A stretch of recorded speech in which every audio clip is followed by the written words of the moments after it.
Welcome to the Close the Chapter podcast.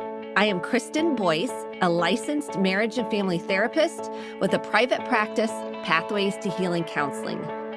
Through conversations, education, strategies, and shared stories, we will be closing the chapter on all the thoughts, feelings, people, and circumstances that don't serve you anymore and open the door to possibilities and the real you. You won't want to miss an episode, so be sure to subscribe. Welcome to this week's Close the Chapter podcast. We have a wonderful episode for you today, and we are going to be talking about how to recover and reclaim who you are. Did the real you get lost along the way, or maybe in a life transition? You lost yourself, maybe in parenting or a job, or grief or loss, and you feel like you lost a connection to yourself. This episode is for you. If you want to grab the free journal that can help you whenever you have a transition or you're trying to reconnect to who you really are, it's absolutely free. I use it with a lot of my clients, and it's at Kristen, Kristen, Boyce, BOICE.com/free resources. Grab that. That'll help you on the journey you are on to reclaiming who you are in the world. Let me introduce you to our guest today. Mary Dobson is a nationally recognized psychotherapist, certified school-based therapist, and founder and director of Lift Wellness and LiftWell Health. Her interest in psychology began in research at Yale University, where she co-authored a study on prenatal depression and its effects on young women as a member of the CT Women's Health Project.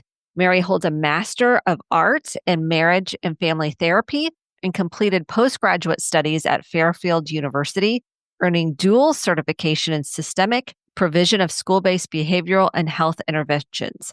As a certified eating disorder specialist, she has served as a founding president of the Connecticut IAEDP chapter and has mentored and trained physicians, providers, and educators throughout the region. This is a really important topic because we are all impacted by life, and we don't share what it's really like when hard things happen. Do you feel like you're like alone in it when hard things happen? We don't talk about our childhoods very much. It feels so vulnerable and tender.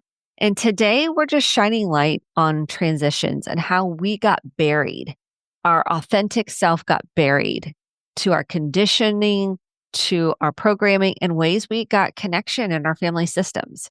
So without further ado, here is my conversation with Mary. Welcome to this week's Close the Chapter podcast. I am so excited you're joining me for this important conversation about being a woman in midlife. There's so many things we face, from parenting, perhaps, hormones. We've got how we feel about ourselves. Maybe your body's changing. Your image of how you see yourself is changing, aging as we look in the mirror. I mean, there's so many things that we will cover today. So I'm excited to have Mary on the podcast. Mary, welcome to the Close the Chapter podcast. Kristen, thank you so much for having me. I'm delighted to be here. I'm so excited you're here. Tell the audience a little bit about yourself.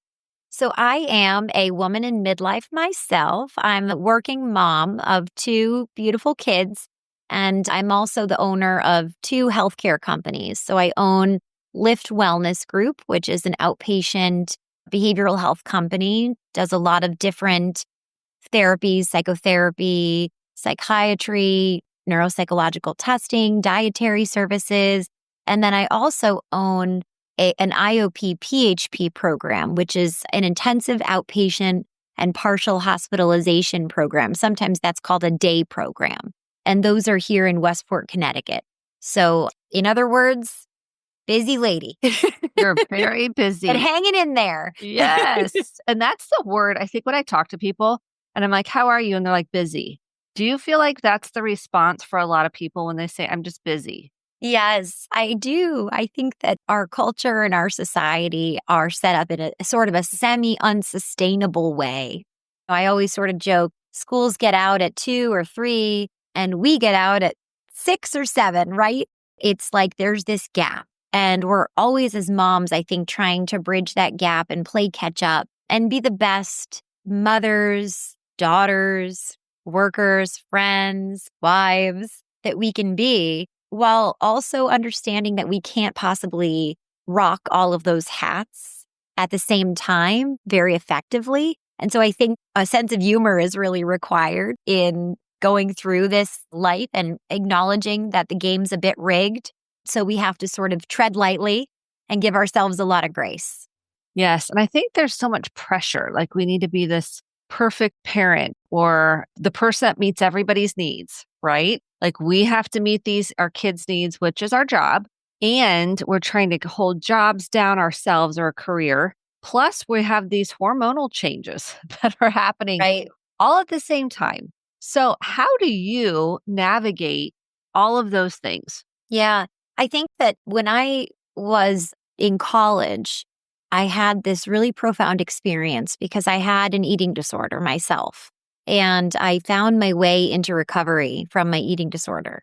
And thank God I've been free of those symptoms for something like 23 or 24 years now.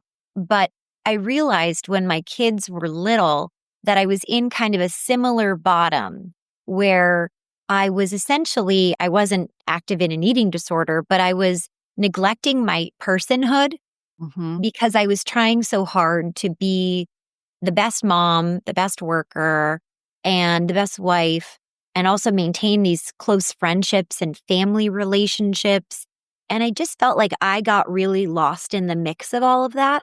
So, my message that I talk about a lot and write about and share about personally is this recover yourself idea, which is taking yourself back.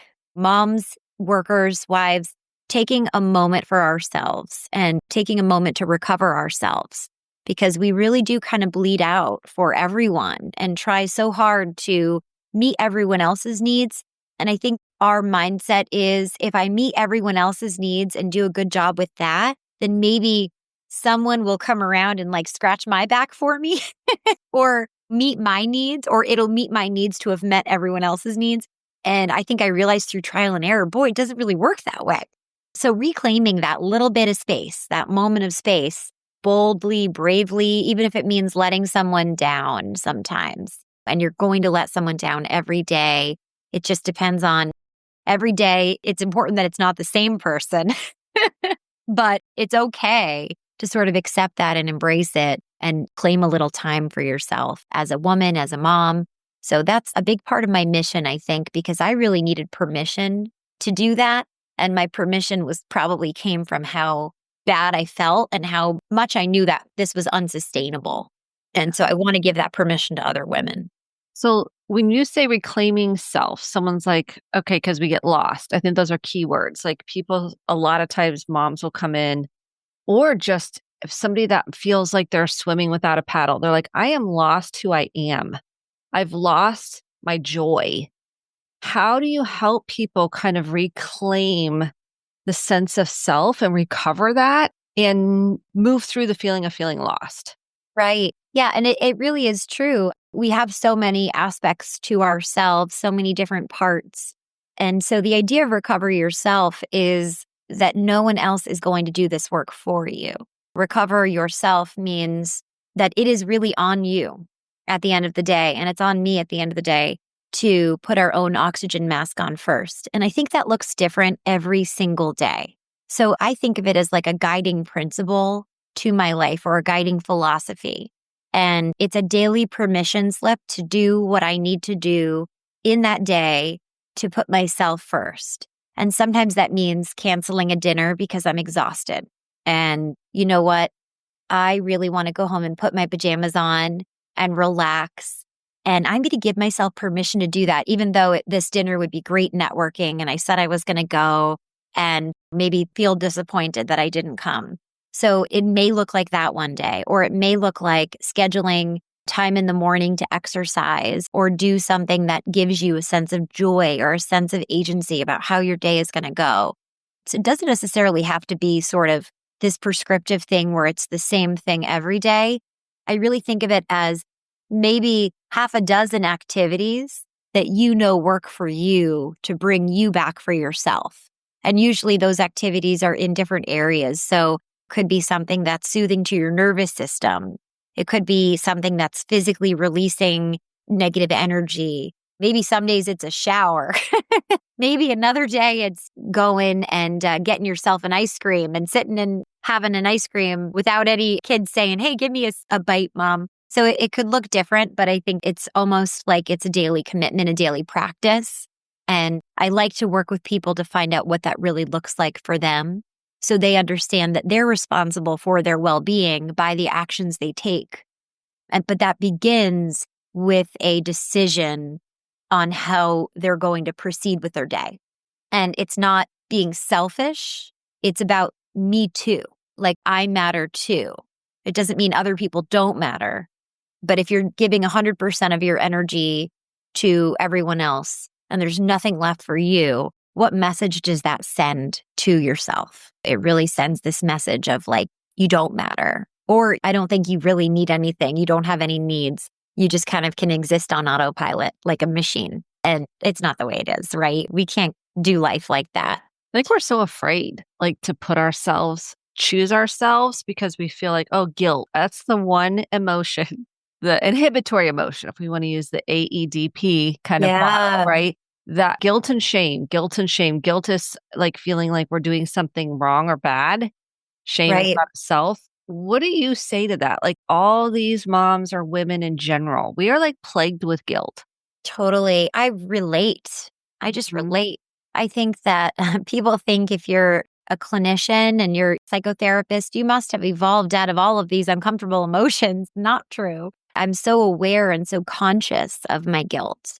And I think what has helped me is often to do the opposite, like opposite action. So often we're constrained like a tight jacket by our guilt. And it's like this jacket that doesn't fit anymore and someone offers you an opportunity like to do girls' night, go out with the moms, and you say, no, I can't because Johnny's got baseball practice and I always watch his baseball practice. What kind of mom won't take the night off and sometimes it really means leaning into that discomfort and saying, I'm going to go because I feel guilty. I'm going to go because I need to lean into doing something for myself that I enjoy and realizing that Johnny's going to be just fine. Kids are amazing. They're so resilient and they're so inwardly focused in such a concrete way that we often overly interpret or project our own stuff onto them. And I think many women in our generation grew up a little bit like latchkey kids. And so we may have felt in our own childhoods like we weren't the priority of our parents. And maybe we've overly centralized our children in this narrative where it's actually quite the opposite, right? But an overcorrection and a pendulum swinging too far in the other direction. So I think that for at least the moms that I talk to, there's so much room for them to choose joy in their own lives and find those moments. And it doesn't mean that they can't be super mom too. They can always be super mom. That's always there. But trying to be a friend to themselves first and foremost and modeling that to their kids so their kids can see mom is happy. Mom takes care of herself. I read an article about autoimmune diseases in women, and it's unfathomable that we're carrying all of these stress related responses from just stuffing down these feelings and putting everyone else ahead of our own well-being. And then they say maternal well-being is the number one predictor of children's happiness. So how do these things go together? It kind of is a call to action for moms to start prioritizing their well-being and their health. Yes. And I think a lot of guilt also is tied to fear. You kind of nailed it with maybe we were latchkey kids or our parents were doing busy working or trying to take care of everything outside of the home or maybe even inside the home and they weren't present. So I think there's like a fear. And whenever I encourage myself, this is what I do. And I encourage clients to get to the root of the fear. Oh, I'm afraid that my child will feel the way I feel about my mother or father, that my kid's going to feel that way about me. Or I'm afraid that they're going to feel like I wasn't there for them, like my parents weren't there for them. I think to get to that deeper place, with shame and guilt is so critical. What are your thoughts on that? I totally agree. I remember when my daughter, I have an 11-year-old and an 8-year-old. When my daughter was a baby, a friend of mine, another shrink, said, "Hey, if you're not sitting in therapy and talking about your own childhood on a regular basis, I just guarantee that you're going to recreate a lot of what you experienced or relive it by doing the opposite." And the opposite is also a reaction to what you experienced. And I just thought that was so annoying. I bet. You're like, wait a second.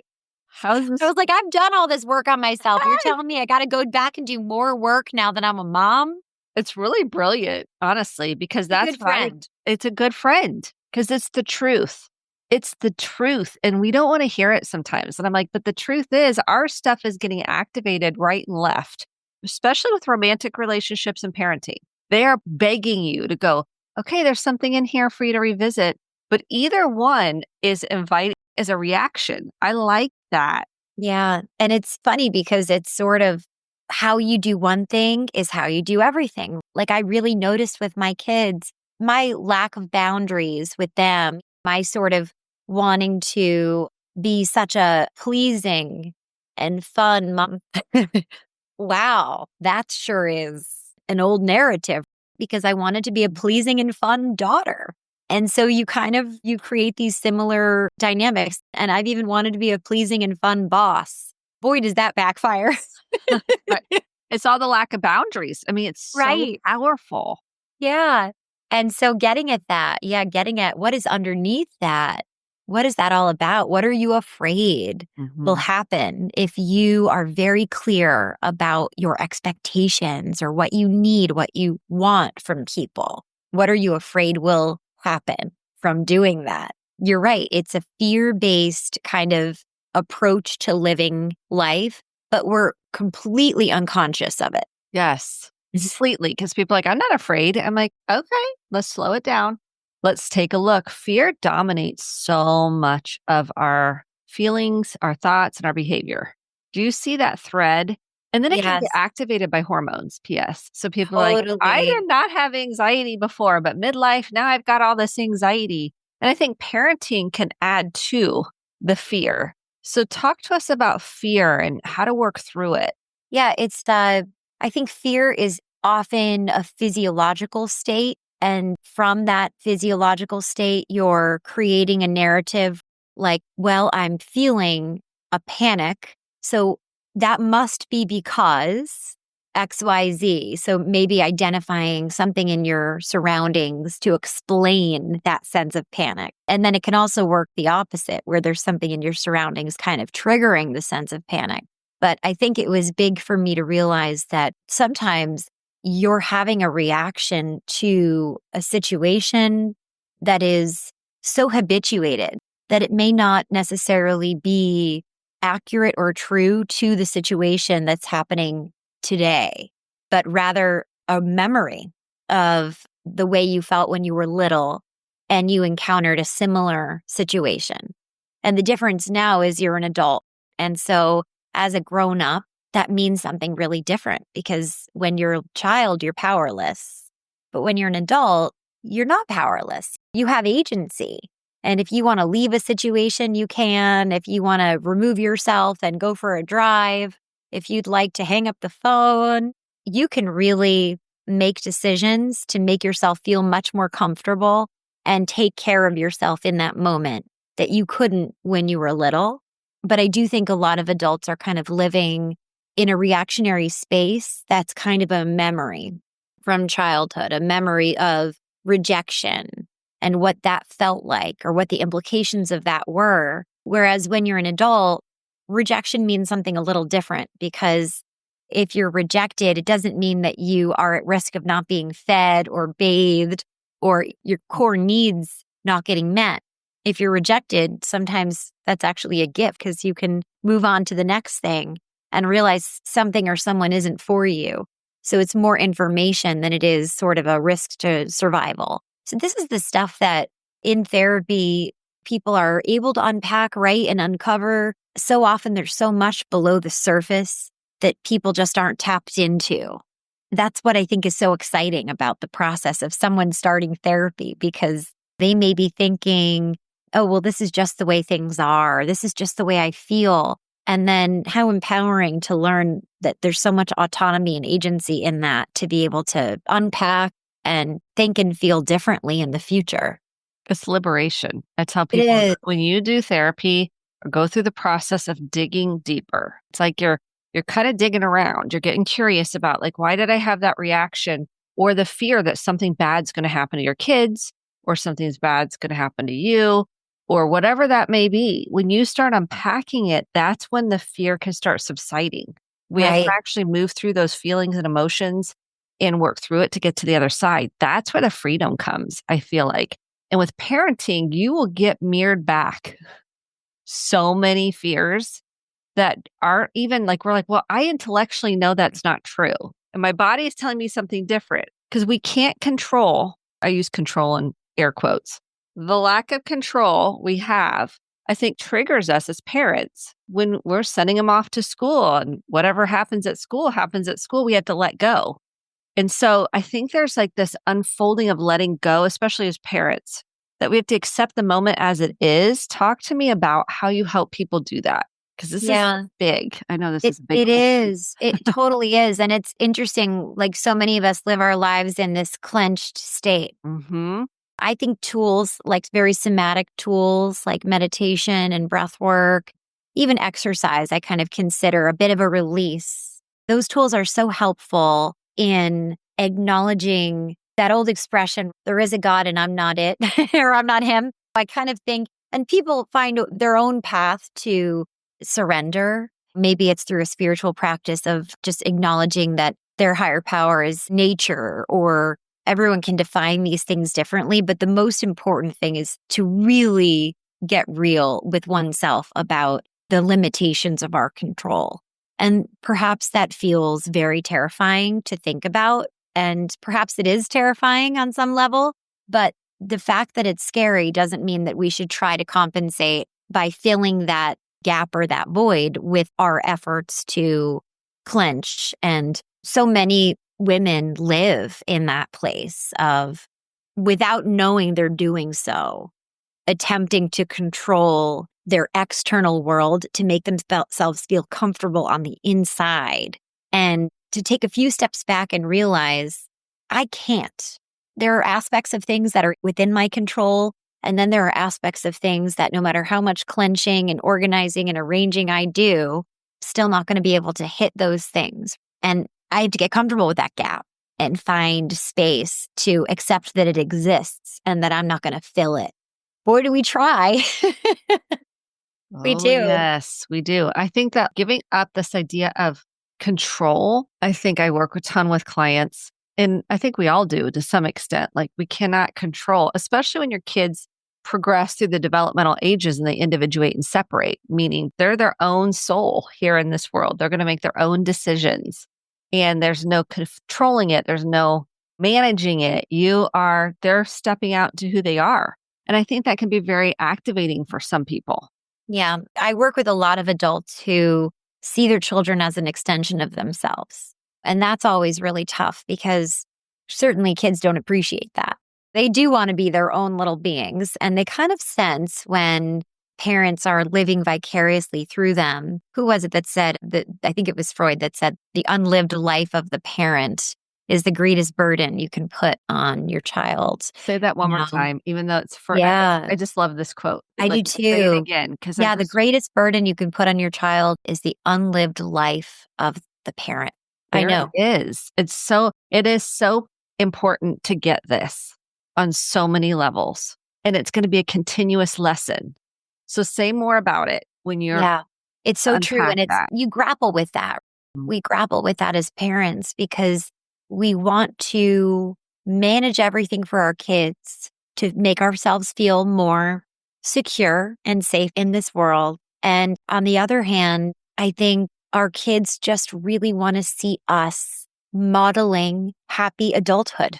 And I always feel like when kids look at their parents and their parents are really stressed and really angry or bitter or resentful and just not happy with what they're doing, which is often the case we live in a particularly stressful little area here outside of New York City where things move really fast and everyone's trying so hard to stay on the hamster wheel.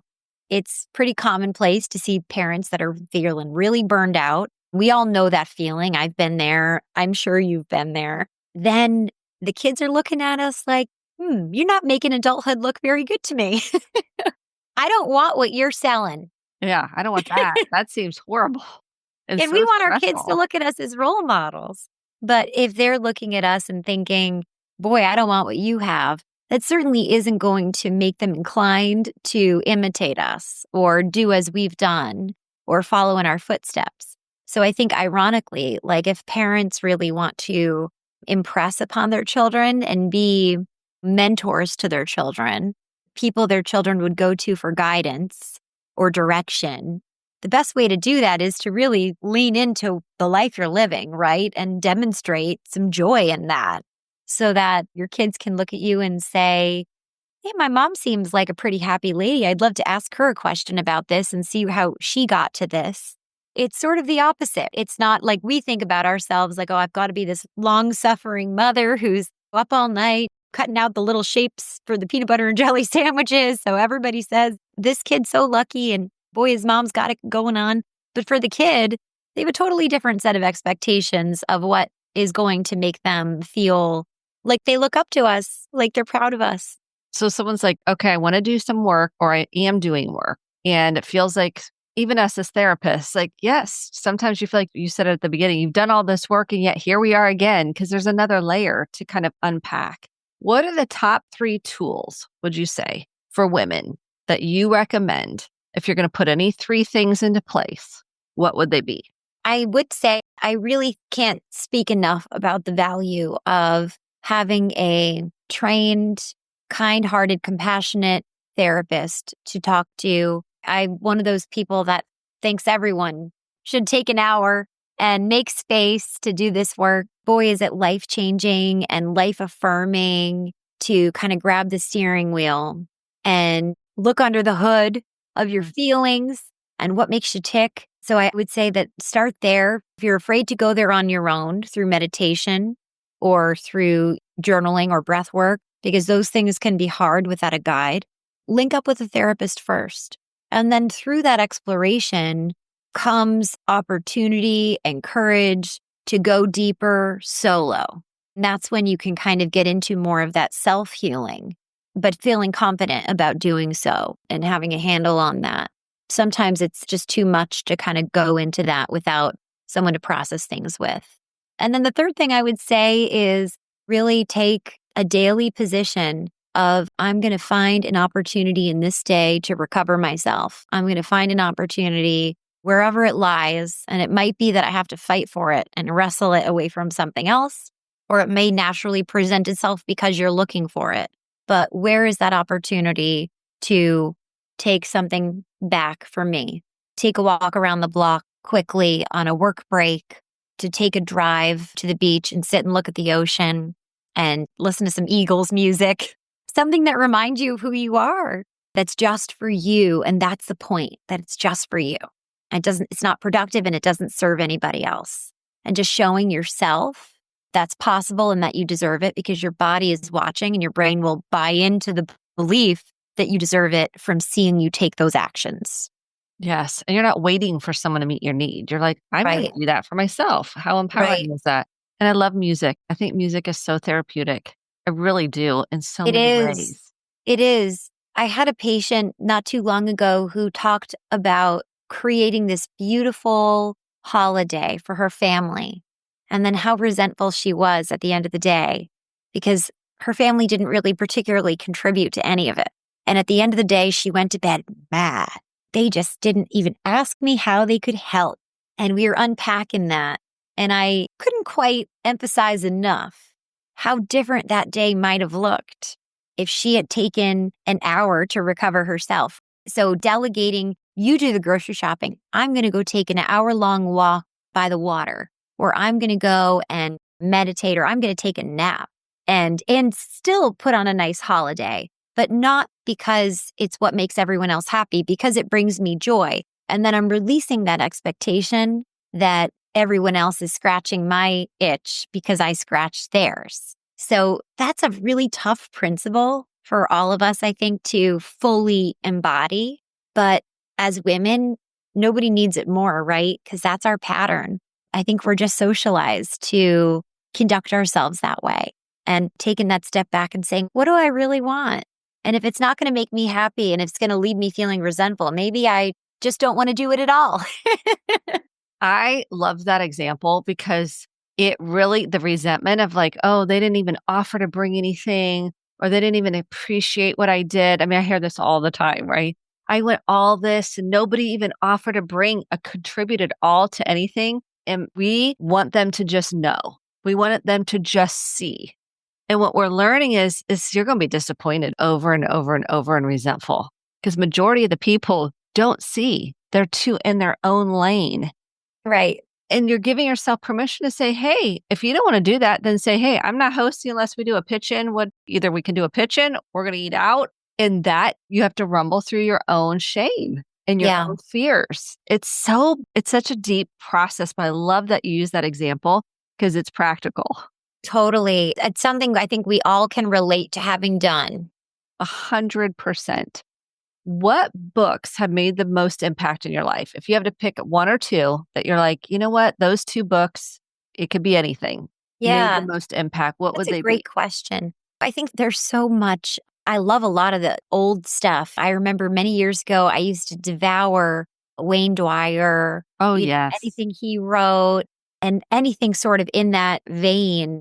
And perhaps books can be an adjacent to therapy, or if you don't have access to therapy, not a substitute, but a way to sort of open your mind to a lot of these concepts. I love to read about, so often books are saying very similar messages. It's almost like Gabby Bernstein stuff. It's like work that's being spelled out in different ways by different people because everyone needs to hear it in a different way. Yes. And maybe that you really click with one writer and they sort of speak your language, whereas someone else, it goes like this. So finding the authors that sort of speak to you in the way that you can hear, I think that's important. And sometimes that's a directive style. I also love Joe Dispenza. I love listening to him on Audible. I listen to him all the time. I've listened to some Jordan Peterson recently. I sort of listen to things all over the place, but always having something on my Audible that I can put on when if I'm cooking, if I'm in the shower. It's like at any time in the day, instead of just letting your mind go, you could be learning, you could be present. And sometimes listening to these Audible books are like a form of meditation in and of themselves because it just reminds you, oh, I have a self. Oh, I'm a human being. Oh, I need rest. I need fuel. I need recovery instead of just being in that go, go, go mentality of the checklists and the spreadsheets, which I can live in very easily because that's my personality type is like, get it done. So throwing those kinds of things on really helps to center me, bring me back to myself, even if you're kind of multitasking and you're doing something else at the same time. Yeah, I think it's my love language, curiosity and growth. Like I have a growth Yeah, mindset, so it feeds me and I love that. expands me and my thoughts and my thought processes and opens me up in different ways in a way that feels like you are coming back to center. You are coming Right. back to this present moment in the end of the day. It's so empowering. It's so empowering. Yeah, we're not confined by, I think when we started talking, you said your stories. We're not confined by our stories. We're not confined by the old versions of ourselves. We're actively co creating our realities on a daily basis. And boy, is that more positive and life affirming than thinking, I've got to act the way I acted yesterday because that's how I act. And that's not true. There's such a range of behaviors that we can have access to. And some of that begins with believing that we're capable or even practicing in our minds doing something differently and then being able to execute that and see for yourself. Hey, I can say yes to the girls' night. My friend who's got agoraphobia or a fear of crowds going to a concert and like saying, hey, I had a great time at the concert. I guess I do like concerts. I guess I just convincing yourself that you can do more than you thought you could. And maybe that story isn't true anymore, that I'm bound by this. I can't do this. So it's not to say that this stuff doesn't take work, because it does. And sometimes these are gradual baby steps moving out of fear and into possibility, but it's got to start somewhere and could start really small. And then people are so much more capable than they think. I love that. That's a great message to say, okay, Mary, you brought it home. You landed the plane. What's the takeaway for this podcast? Where can people find you if they're like, oh, I want to see what Mary's up to and see all the things that you're contributing to in the world? Where can they find you? People can find me online. My own website is marydobson.com. And that's where I write and talk a lot about these kinds of things: women's health, women's issues, women's empowerment.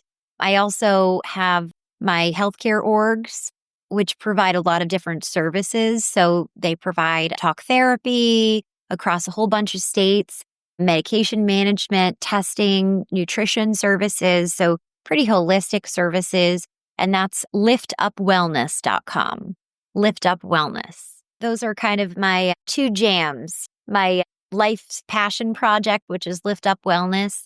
And then my own page, which has come to represent working with a lot of women that are honestly a lot like myself, who I really relate to. And I think as we get older, you have that drive in you to help people that, what do they say? We're meant to teach the lesson that we most needed to learn. And so that I get very fired up about helping women that I see sort of on that same path of trying so hard to do things right and make things really nice for everyone around them, and who just need to take a minute, take a beat, and recover themselves. And then still do all the things that they do, but maybe do it with a little more intention, a little more presence, a little more joy, coming from a full cup. Yes, I love that. Recover yourself. That's the takeaway. Kind of come Yeah. back to self, recenter, reground. So then you're more present in your current life with the people around you. So Right. thank you so much, My Mary, for pleasure. being I part love of the chatting with podcast. It you. was wonderful. Yes. And I'm so grateful for the work you're doing in the world. You Thank you so too. I'm much. so happy to know you, and I can't wait to give a listen and to tune in the future too. I have to subscribe. Are you on Spotify or On YouTube? all the platforms, Cool. YouTube, That's great. Spotify, Yeah. Apple. So So wherever you I'll have find to go podcasts. through. So you'll be one of the things I'm listening to in the shower Oh, that's and awesome. chopping onions and Yeah, doing all the exactly. You and I are kindred spirits because I'm always listening to a podcast or a book. I Yeah. still call it a book on tape. I'm like, okay. I'm very technologically unsophisticated. And so I was like the last person to figure out Audible and all that stuff. But it's like, oh, this is awesome. I could be in the car doing carpool and I'm learning. My And jam. it's My jam. great. It's so good. We have a lot of good tools out there if we want to access them. Do. And I encourage everybody, like when you're getting ready in the morning, put on a podcast, put on Yes. your book, grow, learn, Yeah. get Don't your play those mind same old centered. tapes that you always listen to. Yes. And music can help too. So throw in Music music if you can. need It can something a raise the little vibration lighter. or the Yeah. frequency for So play sure. around, but we highly Yeah. encourage everybody to continue on the path of growth, Yeah. healing, and evolving. So Right. thank you, Mary, for My being here. pleasure. I'm so happy to know you. Have a wonderful rest of the day. You too. We'll talk soon. Thanks. Okay. Bye-bye. Bye, Kristen. Thank you so much for listening to the Close the Chapter podcast. My hope is that you took home some actionable steps along with motivation, inspiration, and hope for making sustainable change in your life. If you enjoyed this episode, click the subscribe button to be sure to get the updated episodes every week and share with a friend or a family member. For more information about how to get connected, visit Kristen, Kristen, Boyce, BOICE.com. Thanks and have a great day.